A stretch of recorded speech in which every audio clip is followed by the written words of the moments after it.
Yuji breaks the last thread connecting Sukuna to Megumi's body. This takes us into Sukuna's innate domain, where he speaks to Megumi. He pulls a Muzan, just with the wrong MC, and tries to rebury Megumi's soul by spitting facts. 0 major feats, 0 sisters saved, 1 sensei dead, 7 attempts to summon Mahoraga. Sukuna basically tries to Eren Yeager the bitch, weakening 007's soul by stating his life is worthless. Because even saving Yuji ended up killing a whole lot of people. This is a throwback to chapter 6, where Megumi tells Yuji he doesn't want to save the dead body of a prisoner from the detention center, as he wasn't even worth being alive due to killing a little girl. Sukuna was trying to appeal to one of Megumi's memories that he used to believe saving someone could lead to that same person killing innocent people, which he would take the blame for and realize sorcerers are not heroes. By this logic, Megumi's life isn't worth it, as Sukuna in his body did do a lot of killing. Also, helping Yuji isn't worth doing either, as he is also tainted. This was Sukuna's last-ditch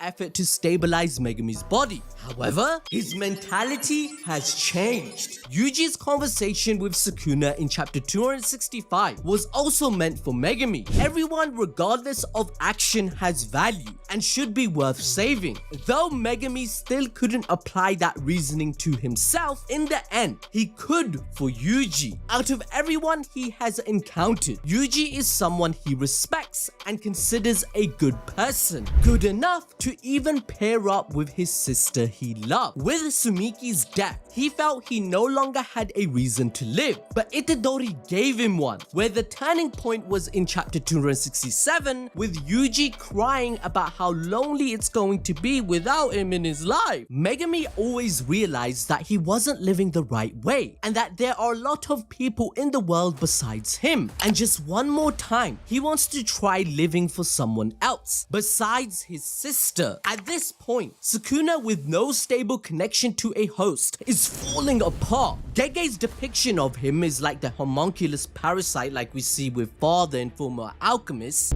Young man, kill yourself! But with both Urame and Sukuna gone, the Shinjuku final battle comes to an end. A few days later, Megumi finally wakes up in Jujutsu High, but what awaited him was Yuji, who tried to surprise Megumi by revealing Nobara was still alive. In the same way, Gojo surprised everyone with Yuji's Opapi moment, but Megumi wasn't surprised at all because of resonance. Remember, Sukuna tanking it was a reminder to Megumi that she's back. Sharing the body meant they could see everything, so his reaction wasn't exactly what Nobara expected, although Yuji states that he did cry in chapter 267. But their wholesome reunion is cut short when Yuji tells them about 2 letters he was supposed to hand them after Gojo Sensei's death, which makes them feel like super awkward. Yuji himself didn't receive a letter because he already spoke with Gojo in person. This will be revealed in later chapters and will most likely be about his father. But with all of his students surviving, we have to admit it, fam, Gojo's dream was finally realized. Gojo's letters prove how much he cares for his students because he went out of his way. It feels forced on purpose, as he went into the battle fully believing that he would win against Sukuna, right? Initially planning to tell all of them everything they want to know face to face. These letters were just a contingency. Either way, his wish came true for his students to thrive and live the best days of their lives, eventually reforming Jujutsu Society for the better. So we can say it, people, Gojo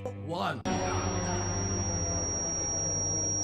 However, coming back to Nobara's letter, Gojo found her mother, which, let's be honest, we didn't even know she existed, and Nobara never knew her parents and was brought up by her grandmother, and so she really doesn't care about parents, similar to Yuji, and throws it away. But in the end, her mother has joined a club of worst anime mothers. But Megumi's letter, however, it made him chuckle. And bruh, seeing Megumi laugh, That's impossible. his potential actually unlocked laughing. Fam, who saw that coming? Megumi's letter finally revealed to him the whereabouts of his actual father, which in typical Gojo fashion, it states he died by his hand. Sorry about that, that's Oh my god, that's so funny. Okay, I compose myself. This not only gives Megumi closure about his dad, as he always thought he just left him and ran away for money, but also gave him closure for Gojo's death, as he remembers him for being funny and the iconic teacher that he was. This also links to chapter 113 and 114. In this moment, Megumi realized that his father did love him and called him a blessing for a reason, as he recounted the Shibuya incident when he faced his father who had reanimated. But since Gojo confirmed he's the one he killed, and knowing Naobito mentioned Toji, he connected the dots, realizing Toji deleted himself in front of Megumi due to caring about his son. However, the time has come to find out whether our boy Yuta survived the final battle. The last time we see Yuta's body was with Rika crying over it, whilst Yuta's brain was piloting Gojo's body. That ended up flatlining just before the fight ended. Yuta's fate is currently unknown, as it completely depends on how Kenjaku's curse technique works. Yuta suffered from burnout, which ended his usage of brain hopping, but he knew that Kenjaku must have had some sort of trick to keep it going, especially since